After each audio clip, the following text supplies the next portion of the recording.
นี่หิมะนะคะโอ้ยมันเป็นน้ำแข็งแล้วโอ้ยเย็นมากเสียงนกนี่ทางลงนะคะ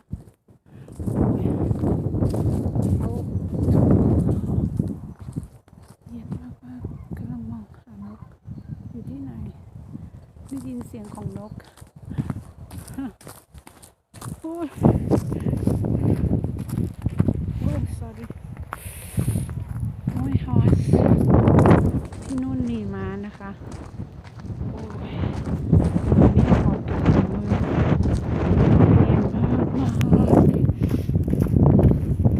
เย็นมากมากค่ะ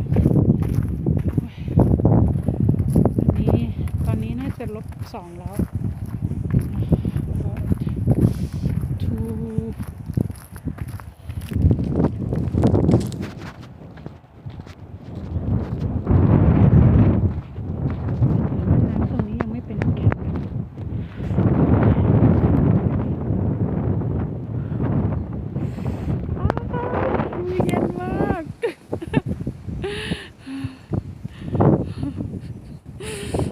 ใส่ถุงมือแล้วค่ะ